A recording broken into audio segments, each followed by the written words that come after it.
Hello everyone, welcome to concept decoder. Concept decoder के इस video में हम प्रैक्टिस करेंगे सॉइल मैकेनिक्स के ऑब्जेक्टिव क्वेश्चन। ये हमारा लेक्चर नंबर 5 होगा। यदि आप इसके पहले के वीडियो नहीं देखे हैं तो प्लेलिस्ट में जाकर के वीडियो को देख सकते हैं। इन्वायरमेंटल इंजीनियरिंग सब्जेक्ट भी कवर हो चुका है, उनके क्वेश्चन भी आप प्रैक्टिस कर सकते हैं। तो शुरू करते हैं आज का वीडियो। पहला क्वेश्चन है, volume and weight of air, water and solid in soil mass are given in the table. कोई सॉइल मास है, उस सॉइल मास में एयर भी प्रेजेंट है, वाटर भी प्रेजेंट है, सॉलिड भी प्रेजेंट है। मतलब वो अनसैचुरेटेड, सेमी सैचुरेटेड या फिर पार्शियली सैचुरेटेड सॉइल मास होगा, तभी तो तीनों चीज़ें प्रेजेंट हैं। और उस सॉइल मास में जो एयर वाटर सॉलिड प्रेजेंट है उनके वॉल्यूम एंड वेट आपको दिए गए हैं इस टेबल में। आपको क्या करना है, इसके नीचे 4 स्टेटमेंट दिए गए हैं, आपको बताना है कौन सा स्टेटमेंट करेक्ट है। मतलब which of this statement is correct, इनमें से कौन कौन से स्टेटमेंट करेक्ट हैं। तो मैं देख लेता हूँ कि स्टेटमेंट कौन कौन से दिए गए हैं। The soil is partially saturated with a saturation grade of 50%, void ratio दिया हुआ है 40%, water content 30%, saturation unit weight 1.5 ग्राम पर सेंटीमीटर क्यूब दिया गया है। तो हम इस दिए गए सॉइल सैंपल से इन चारों चीज़ों को निकालता हूँ। इसके बाद पता चलेगा कि कौन सा स्टेटमेंट करेक्ट है, कौन सा रॉन्ग है। तो पहले हम निकाल लेते हैं वाटर कंटेंट, कि वाटर कंटेंट कितना दिया हुआ है। मतलब इस सॉइल सैंपल में वाटर कंटेंट कितना प्रेजेंट है, मैं निकाल के देखता हूँ। देखो, एक्चुअली में आपको वाटर कंटेंट निकालने के लिए 2 चीज़ों की ज़रूरत पड़ती है। क्या होता है water content? Weight of water upon weight of solid, weight of water upon weight of solid होता है।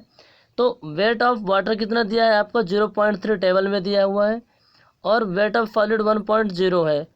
आप परसेंटेज में कैलकुलेट करें तो 100 का गुणा कर देंगे तो 30% आएगा, यानी 0.3 के समथिंग वैल्यू निकल के आती है। तो वाटर कंटेंट कितना है? 0.3 है। इसी तरह यदि मैं निकालूँ वाइड रेशियो कितना है, तो वाइड रेशियो क्या होता है? Volume of wide upon volume of solid. तो वॉल्यूम ऑफ वाइड में दोनों चीज़ें आती हैं, वॉल्यूम ऑफ एयर और वॉल्यूम ऑफ वाटर। तो वॉल्यूम ऑफ वाइड आप निकाल लो, 0.2 आपको टेबल में दिया है वॉल्यूम ऑफ एयर का, और वॉल्यूम ऑफ वाटर दिया 0.3, तो कितना हो जाएगा? 0.5, 0.5 हो जाएगा। अब वाइड रेशियो क्या होता है? Volume of wide upon volume of solid. तो वॉल्यूम ऑफ वाइड 0.5 आ गया, और वॉल्यूम ऑफ सॉलिड भी 0.5 था। तो कितना आएगा? परसेंटेज में निकालेंगे तो 100 का गुणा कर देंगे, तो 100% क्या है? वाइड रेशियो, यानी इसकी वैल्यू क्या हो जाएगी? डेसिमल में 1 हो जाएगी। इसी तरह आप डिग्री ऑफ सैचुरेशन भी निकाल सकते हो। कैसे निकालोगे? डिग्री ऑफ सैचुरेशन निकालने का फार्मूला क्या होता है? Volume of water upon volume of wide. तो वॉल्यूम ऑफ वाटर कितना दिया टेबल में? 0.3। और वॉल्यूम ऑफ वाइड कितना निकाले अभी आप? भैया वॉल्यूम ऑफ वाइड में दोनों चीज़ें आएंगी, वॉल्यूम ऑफ एयर और वॉल्यूम ऑफ वाटर। तो कितना हो जाएगा? 0.5। इसको आप फॉलो करेंगे तो 50%, यानी 0.6 इसकी वैल्यू निकल के आती है। ओके, अब आप निकालते हैं सैचुरेटेड यूनिट वेट कितना होगा, तो उसको भी निकाल लेते हैं। इसके लिए हमें स्पेसिफिक ग्रेविटी चाहिए। तो फार्मूला क्या होता है? एक फार्मूला आपको पता होगा, GF इंटू डब्ल्यू बराबर EF। GF क्या होता है? Specific gravity. W होता है वाटर कंटेंट, E होता है वाइड रेशियो, F हमारा होता है डिग्री ऑफ सैचुरेशन। तो डिग्री ऑफ सैचुरेशन निकाल रहे हैं, तो जी बराबर क्या हो जाएगा? EF upon W। EF क्या होता है? सैचुरेटेड सॉइल सैंपल की बात हो रही है, सैचुरेटेड में क्या होता है? एक वैल्यू हो जाएगी, ए की वैल्यू 0.6 है, यानी वाइड रेशियो की वैल्यू 0.6 है। वाटर कंटेंट कितना है? 0.3। सॉल्व करोगे तो सॉरी इसकी वैल्यू 2 निकल के आएगी। कितनी? 2। आपको पता चल गया स्पेसिफिक ग्रेविटी क्या है, गिवन सॉइल सैंपल की 2 है। तो गामा फैट का फार्मूला क्या होता है? ये सारे फार्मूले आपको याद होने चाहिए। गामा फैट क्या होता है? Saturated unit weight is equal to G plus EF upon 1 plus V into gamma W, यानी यूनिट वेट ऑफ वाटर होता है गामा W। तो G की वैल्यू कितनी है? 2। F कितना है? सैचुरेटेड है, सैचुरेटेड सॉइल सैंपल की बात हो रही है, तो F का मान 1 हो जाएगा। वाइड रेशियो 0.6 है। गामा W कितना है? यूनिट वेट ऑफ वाटर 1, और आपको 1 प्लस वाइड रेशियो। आप इसको फॉलो करेंगे तो वैल्यू निकल के आएगी कितनी? गामा फैट की वैल्यू निकल के आती है 1.3 ग्राम पर सेंटीमीटर क्यूब, और ऑप्शन के हिसाब से 1.5 ग्राम पर सेंटीमीटर क्यूब हम इसको ले सकते हैं। तो आप फॉलो करेंगे तो ये सारी चीज़ें निकल के आ गई। तो मोटा मोटा क्या निकल के आ गया आपका? सैचुरेटेड यूनिट वेट आ गया 1.5 ग्राम पर सेंटीमीटर स्क्वायर क्यूब होगा ना, सेंटीमीटर क्यूब होगा।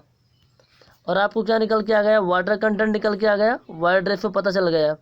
तो कौन सा स्टेटमेंट करेक्ट है? वाइड, इसमें देखो सैचुरेटेड यूनिट वेट ये भी 60% ये भी सही है। सैचुरेशन कितना, वाटर कंटेंट कितना 60% है तो सही है। Saturated unit wait gamma fat ये भी सही है, वाटर कंटेंट भी सही है। वाइड रेशियो 100% है, कितना वाइड रेशियो 100% आ रहे हैं, जबकि इसमें कितने दिया 40%। तो स्टेटमेंट 2 गलत है, स्टेटमेंट 2 क्या है, गलत। मतलब 1 2 3 सही है। एक मिनट ना, हाँ 1 3 4 सही है, 1 3 4। तो 1 3 4 मतलब ऑप्शन नंबर है स्टेटमेंट 1, स्टेटमेंट 2, स्टेटमेंट 1 3 4। आप इस तरह क्वेश्चन को फॉलो करिए, इसके बाद ही आपको पता चलेगा कौन सा स्टेटमेंट करेक्ट है, कौन सा करेक्ट नहीं है। आप तुक्का नहीं लगा सकते इस तरह क्वेश्चन में। इस तरह क्वेश्चन एफएफजे में पूछे जाते हैं। अगला क्वेश्चन है, हमें 2 फाइल सैंपल दिया गया है, 2 फाइल सैंपल है, एक फाइल सैंपल ए दूसरा फाइल सैंपल बी, दोनों के वाइड रेशियो हमको दिए गए हैं। वाइड रेशियो दोनों के दिए गए हैं, फाइल ए और फाइल बी का। हमें दोनों के पोरोफिटी निकालना है और उनका रेशियो को बताना है, यानी the ratio of porosities will be. तो जो रेशियो निकल के आएगा, पहले फाइल सैंपल का N1 दूसरे का N2, इन दोनों का रेशियो क्या होगा, पहले का पोरोफिटी N1 दूसरे का पोरोफिटी N2, और इन दोनों का रेशियो क्या होगा। अब देखो फॉलो कर लेते हैं क्वेश्चन को। हमारे पास 2 टाइप के फाइल सैंपल है, एक है फाइल 1 दूसरा फाइल 2। ठीक है, फाइल सैंपल जो 1 है इसका जो वाइड रेशियो 0.5 है, और जो फाइल सैंपल 2 है इसका वाइड रेशियो 0.6 है। ठीक है, हमें क्या निकालना है, पोरोफिटी। क्या निकालना है, पोरोफिटी। तो पोरोफिटी का फार्मूला क्या होता है, पोरोफिटी को दर्शाते हैं एन से। एन बराबर होता है E/1 + E। पहले फाइल सैंपल की बात हो रही है इसलिए मैं E1 कर दिया हूँ। वाइड रेशियो क्या है, ई होता है ना, तो वाइड रेशियो कितना 0.5, 1 और 0.5 तो 1.5। आप इसको सॉल्व करेंगे तो डेसिमल पे डेसिमल हट गया, 5 3 15, 1/3। तो पहले फाइल सैंपल का जो पोरोफिटी है कितना आएगा, 1/3। इसी तरह दूसरे फाइल सैंपल की पोरोफिटी निकालो, क्या होगा, A2 कर लेंगे ना, दूसरे फाइल सैंपल की बात है तो वाइड रेशियो 2 हो जाएगा। तो कितना है वैल्यू, देखो वाइड रेशियो कितना है 0.6 है ना, तो 0.6 रखो, और 1 + 0.6 यानी 6। तो 2 3 6, 2 8 16, 3/8। 3/8 वैल्यू किसकी आ रही है, पोरोफिटी दूसरे फाइल सैंपल की आ रही है। अब पोरोफिटी 1 पहले फाइल सैंपल की, पोरोफिटी दूसरे फाइल सैंपल की। आप इसको फॉलो करें, 1/3 और 3/8, तो 8 कम 8, 3 3 9, यानी 8/9। 8/9 क्या आ जाएगा, पोरोफिटी 1 और पोरोफिटी 2। मतलब पहले फाइल सैंपल का जो पोरोफिटी और दूसरे फाइल सैंपल की पोरोफिटी का जो रेशियो है 8/9 आएगा। कितना आएगा, 8/9। इस तरह से आप फॉलो कर सकते हैं। For flow through file the flow is laminar when the Reynold number is. अच्छा, हमारे पास कोई फाइल सैंपल है, फाइल सैंपल में बहुत से वाइड्स होते हैं, उस वाइड्स के थ्रू पानी निकलता है जिसे बोलते हैं सीपेज कहते हैं। क्या कहते हैं, सीपेज कहते हैं। तो उसका फ्लो क्या होना, लेमिनार होना चाहिए। उसके लिए उसके लिए रेनॉल्ड नंबर कितना होना चाहिए, <1। रेनॉल्ड नंबर क्या होना चाहिए, <1, यानी यूनिटी, 1 से कम होना चाहिए। डार्सी रकाला क्या कहता है, V = KI होता है ना, V = KI होता है। तो इससे आपको निकल के आता है कि भैया यदि आप चाहते हैं कि फाइल सैंपल है और फाइल सैंपल पे जो सीपेज हो रहा है वो लेमिनार होना चाहिए, उसकी जो वेलोसिटी है लेमिनार वेलोसिटी होनी चाहिए, लेमिनार फ्लो होना चाहिए, तो रेनॉल्ड नंबर उसके लिए <1 होना चाहिए। क्या होना चाहिए, <1 होना चाहिए। मैं जब डार्सी लॉ की बात किया तो देखो डार्सी लॉ क्या होता है, velocity directly proportional to hydraulic gradient. Hydraulic gradient को किस दर्शाते हैं, K से, तो V प्रोपोर्शनल K हो जाएगा। आप प्रोपोर्शनलिटी को हटाओगे तो E आ जाएगा, क्या आ जाएगा, सॉरी I आ जाएगा। I क्या होता है, head loss per unit length, head loss per unit length. अब पूछेंगे head loss per unit length क्या होती है, तो सारी चीज़ें मैं ना वीडियो में डिटेल में कवर की है। यदि आप डिटेल के अंदर फाइल मैकेनिक्स को पढ़ना चाहते हैं तो यूट्यूब पे वीडियो अवेलेबल हैं, मैंने डाल दिए हैं, आप वहाँ जा कर के पढ़ सकते हैं।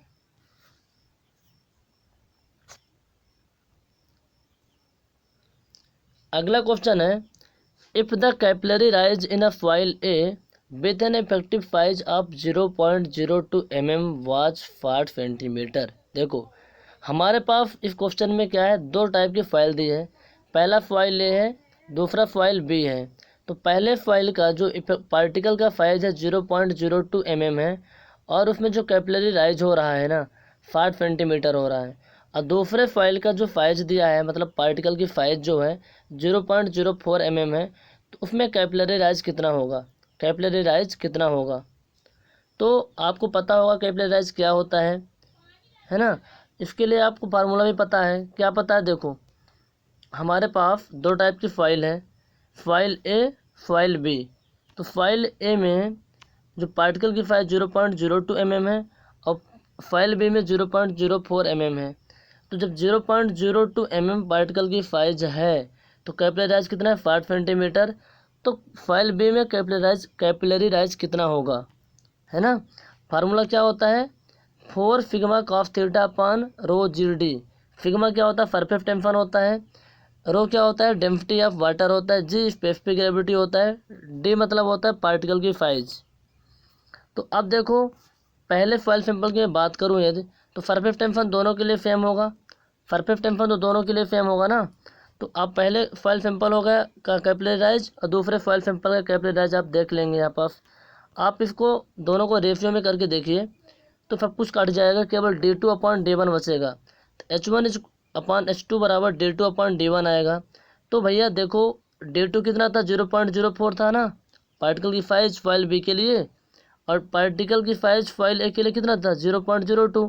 तो कितना हो जाएगा, 2 दूनी 4, 2/1 आ जाएगा।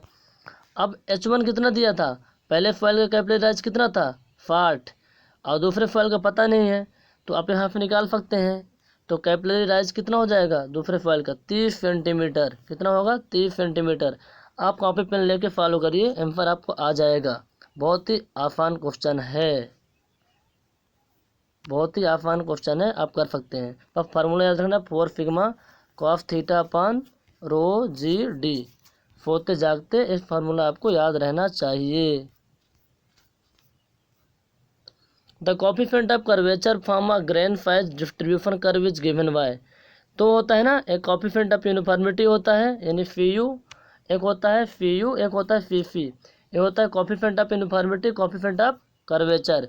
तो कर्वेचर की बात की गई है ना, तो कर्वेचर क्या होता है, D30² upon D50 into D10। क्या होता है, D30² upon D50 into D10 होता है। जबकि कोएफिशिएंट ऑफ यूनिफॉर्मिटी क्या होता है, D50 अपॉन D10 होता है। कुछ इंपॉर्टेंट इन्फॉर्मेशन है इनके बारे में। मान लो हमारे पास फाइल है, फाइल क्या है, इसमें सैंड है और ग्रेवल है। सैंड और ग्रेवल वेल ग्रेडेड तभी होंगे, वेल ग्रेडेड का मतलब होता है सभी टाइप के पार्टिकल का प्रेजेंट होना। जब इसकी कोएफिशिएंट ऑफ यूनिफॉर्मिटी 6 से ज़्यादा होगी और कोएफिशिएंट ऑफ कर्वेचर 1 से 3 के बीच होगा, तब जाके हमारे सैंड क्या होती है, वेल ग्रेडेड होती है। इसी तरह ग्रेवल में यदि कोएफिशिएंट ऑफ यूनिफॉर्मिटी 4 से ज़्यादा है, ये 4 के बराबर है, और कोएफिशिएंट ऑफ कर्वेचर 1 से 3 के बीच है, तब जाके ग्रेवल क्या होता है, वेल ग्रेडेड होता है। ध्यान रख लेना, इम्पोर्टेंट है। एक क्वेश्चन और कर लेते हैं। Find out the theoretical maximum dry density for a soil sample having specific gravity 2.6 and optimum moisture content 14%। आपको पता होगा एक कर्व वाटर कंटेंट और डेंसिटी के बीच में आपको कर्व पता होगा, ठीक है। तो ऑप्टिमम मॉइस्चर कंटेंट पर हमारी जो डेंसिटी होती है क्या होती है, मैक्सिमम होती है। तो डेंसिटी कितनी होगी, यदि ऑप्टिमम मॉइस्चर कंटेंट 40% है और ग्रेविटी 2.6 है, तो निकाल लो। बहुत आसान क्वेश्चन है। देखो गामा डी निकालना है, मैक्सिमम कितना होगा, स्पेसिफिक ग्रेविटी आपको दिया था, ऑप्टिमम मॉइस्चर कंटेंट 14%, मतलब 0.14 हो जाएगा। अब देखो यहाँ पर ऑप्टिमम मॉइस्चर कंटेंट की बात की गई है, मतलब क्या हुआ, maximum water content eight which foil has density maximum. Optimum moisture content पर फॉइल की डेंसिटी क्या होती है, मैक्सिमम होती है। उस टाइम पे क्या होगा, सभी वाइड्स पानी से फुल फिल होंगे, मतलब डिग्री ऑफ सैचुरेशन क्या होगा, 1 होगा। फार्मूला तो पता ही है आपको, गामा डी बराबर क्या होता है, G into gamma W upon 1+E। और आप निकाल लो यहाँ पास ए की वैल्यू कैसे पुट करोगे, जी एफ इंटू डब्ल्यू बराबर ई एफ होता है ना। जी एफ क्या होता है, स्पेसिफिक ग्रेविटी, डब्ल्यू होता है वाटर कंटेंट, ए होता है वाइड रेशियो, एफ होता है डिग्री ऑफ सैचुरेशन। तो ए की वैल्यू यहाँ से निकल आ जाएगी जी एफ अपन गामा डब्ल्यू, जी एफ इंटू डब्ल्यू अपन एफ हो जाएगा। आप यहाँ पर वैल्यू को पुट करो, वैल्यू को पुट करो, यहाँ पर जितने भी आपको वैल्यू दिया हुआ है इसको भी आप पुट करो, कुल मिला के वैल्यू निकल के आ जाएगी डेंसिटी की कितनी आ जाएगी 1.9 के something. This is the answer. मैं यहाँ पर सॉल्व नहीं कर रहा हूँ, आप कर लेना, नहीं बनेगा तो कमेंट करके बता देना, आपको बन ही जाएगा क्योंकि बहुत ही आसान क्वेश्चन है। Option number C. तो गाइज आज के वीडियो में बस इतना ही, नेक्स्ट लेक्चर में इसके आगे क्वेश्चन हम प्रैक्टिस करेंगे। तो आप वीडियो को शेयर कीजिए, चैनल को सब्सक्राइब कीजिए, ताकि हम कंटिन्यू आपको जो भी वीडियो अपलोड करें वो आपको मिलता रहे, मतलब उसका नोटिफिकेशन आपको मिलता रहे। इसके लिए बेल आइकन को ज़रूर दबाना। Thank you.